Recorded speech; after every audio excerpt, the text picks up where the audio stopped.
Hi, I'm James and welcome back to the HSS studio. Now in this video we're tackling one of the most popular ways to completely transform the feel of your home, laying laminate flooring. We'll be showing you how to work with foam underlay and install a click system floor onto a wooden subfloor for a professional hard-wearing finish. Now before we open the first pack, let's just run through our tools and equipment. Getting the right tools for flooring makes the difference between a floor that creaks and a floor that clicks perfectly.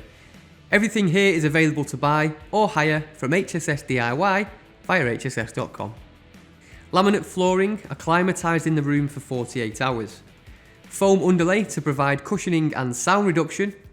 Flooring spacers which are crucial for maintaining the expansion gap. Underlay tape to join the foam sheets together. Laminate flooring cutter or miter saw for clean, dust-free cuts.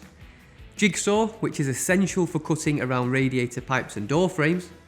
Flooring installation kit, which includes a pulling bar, tapping block and spacers. A rubber mallet to gently persuade the boards into place. Tape measure and pencil for that vital layout.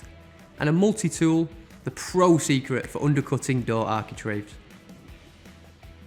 We've got some specialised flooring tools here that make the job much faster. If you don't want to buy them for a one-off job, hiring them for HSS is a great way to keep your project costs down. Let's bring back Kim, shall we, our flooring expert, to show us how it's done.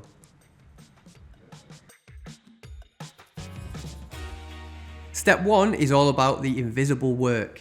If the subfloor isn't right, the laminate won't be either. So, like all our other projects, it seems that preparation really is key.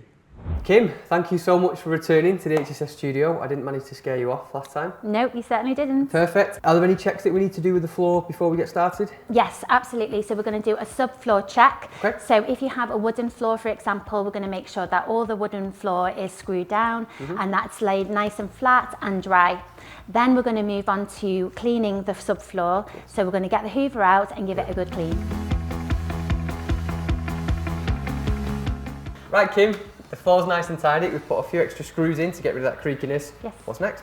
Right, so now it's time that we are going to lay the underlay flooring. Okay. So in our case, we're going to lay our laminate flooring towards the main light source, which is here and here. Okay.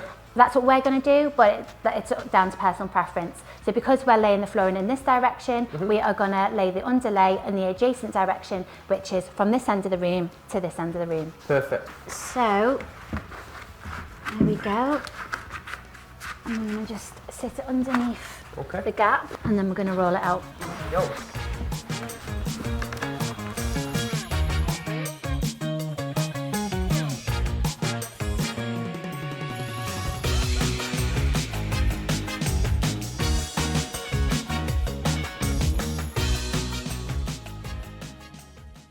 Kim, we've got to the end of the floor and the full width of a roll won't fit in here, so what are we about to do?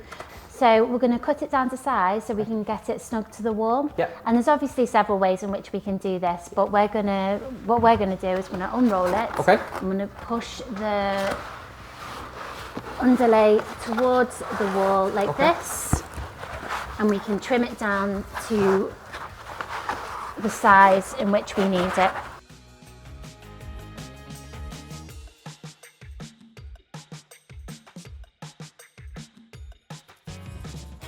We've completed the foundation work and we are confident that everything is in order, so we're ready to lay our flooring. But I've heard you shouldn't just start flush against the wall, so let's see where Kim starts. Okay Kim, so we've got our underlay in and that's all been foil taped down, and you were right, it's quite straightforward that, isn't it? It certainly is. Perfect. Yeah. So in terms of giving the wood some space to breathe, obviously wood expands, contracts, is there anything we can do just to allow for that expansion? Yeah, absolutely. So today we're going to be laying a floating floor, and like with any wood-based product, as we've just said, we need to give it room to breathe, so we're going to leave an expansion gap all around the edges, and so once it is laid, that it has room to grow into. Perfect. And we're going to use spacers to do that. We're going to use some floor spacers, and that's going to sit around the edges. Fantastic. And we're not going to here because we've already measured up, and I think it's not going to be a problem for this studio. But what if people at home get to the end of their flooring and they've got a really narrow gap? Is there anything we can do at the start to allow for that? Absolutely. So this is why it's a really good idea to work out your calculations before you start the project. So if that is the case, what you could always do is you could always cut the flooring in half, start the flooring using that half panel, and then when you come to the end of the room, you can use the other end of the half panel and giving it a nice balanced and measured approach. Perfect. Keeping things symmetrical. Absolutely. Nice. All right, so I think it's time to get this flooring down, isn't it? Yeah, let's go. The first board in the HSS studio. Hey, I'm getting emotional, Kim. And then we're going to use our spacers just so that we leave that room for that expansion gap. Yes, okay. All right, first board in, There so we the go. rest of the First floor. board down. So I'm going to put this all the way down here. So you're just going in at an angle there, Kim, is Yeah, just to that's make right. sure that connects. It's just really important that we just make sure they're connecting, because what we don't want is any gaps. Okay. Over time, wear and tear, drinks getting spilt, Yeah. you know, so we just want to make I've sure done that we that take before. our time clicking these laminate floorings together. Okay, so we've got almost our first row of flooring in. So now we have got a bit of a tricky angle in the room that we are facing here. And the best thing that we can do is we're going to place the board in an upside down manner. So this flooring is going this way. Okay. And I'm going to flip it over like this. And I'm going to now cut on my miter saw to the longest length. Okay. So we want the flooring at its longest length to reach this edge here. Yep. So first of all, I'm going to mark that out with my pencil and set square.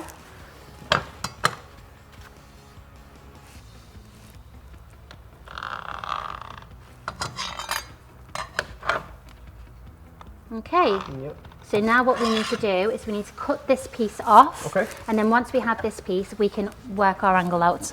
Perfect. Okay, let's do it.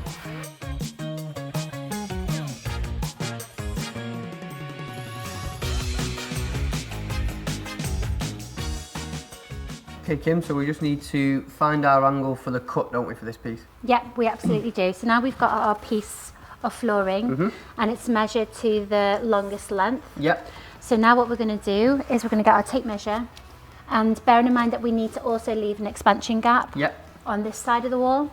So I've measured the smallest part, which is 5.5 centimetres with an expansion gap. And then I've the longest length, which is approximately 30.5 centimetres, which also leaves an expansion gap. So I've measured my 5.5 here and my 30.5 here, which I've marked. And then using my angle finder, I measured the angle of this section of the wall. I love the angle finder. It's great. It really is good. And this is a great way of checking, because what we could have done is just drawn a line there. Yeah, so it's important to say you don't need the angle finder, but No, it does help. it does help. And I love it, so. Yeah, it's a great sort of checker really, because what we've done is we've drawn a line from this first mark and we drew it halfway over and then flipping the angle finder over to the second mark here, it met in the middle. So we know that that cut... That confirmed for us it was the right cut. It was the right cut. And the markings are correct. Yeah.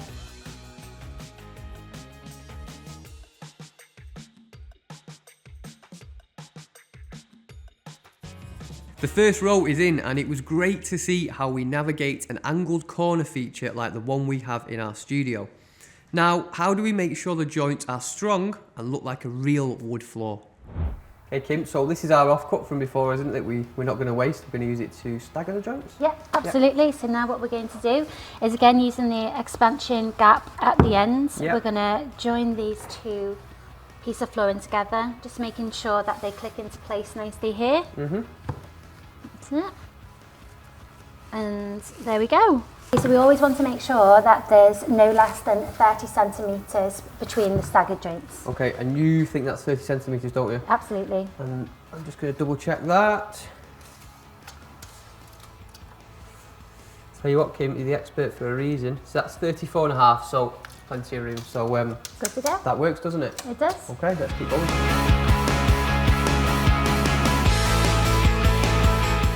Okay, second visit to the naughty corner. Absolutely. So where exactly are we going to draw our markings and how we're going to cut this second piece? Okay, so we've got this piece here, and underneath our wall we've got actually quite a lot of space behind there. Okay. So it's not necessary really for us to cut this corner down because it's got a lot of space at the back for expansion. Yeah. But for the purpose of today, we are going to cut it down just Okay. so it's neat with this piece of flooring here. Yeah. So I'm just going to mark it here, and we're going to continuate the angle of the wall.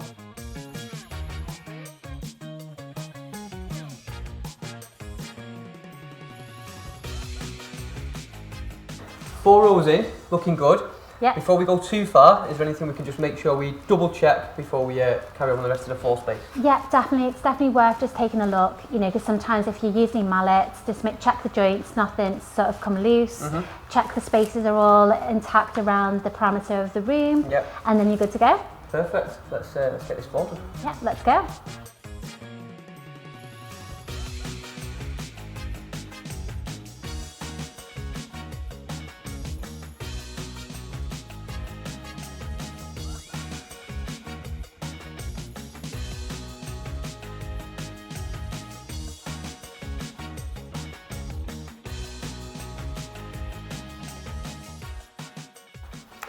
Kim, we finished. We finished. And it looks absolutely amazing. I can't believe how much we've managed to transform the HSS studio in what, half a day? Half a day. Yeah, it's amazing.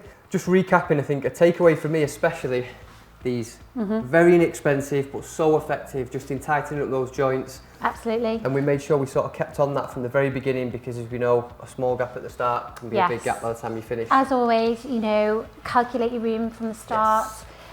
Make sure you check your measurements. As we said before, if you are going to need to cut half your flooring down, make sure it's even on both sides. Yeah. The expansion gaps around the edges, Very important. those spaces are really, really helpful when you're laying the flooring. And just give your wood some time to acclimatise to the room. When it comes to staggering your joints, more than 30 centimetres. More than 30 centimetres. And but yeah, thank you very much for coming back to the studio and transforming the room. Kim, that looks brilliant. It feels solid, there are no gaps. So what are the top things for everyone to remember? Acclimatise. Keep the wood in the room for 48 hours before laying. Otherwise, it may buckle later. The expansion gap. Never skip the spaces. That 10mm gap is the breathing room that the floor needs. So whether you're buying your laminate or hiring the specialist cutters and multi-tools, remember that HSS is always here to support your project from start to finish. Good luck with your floor.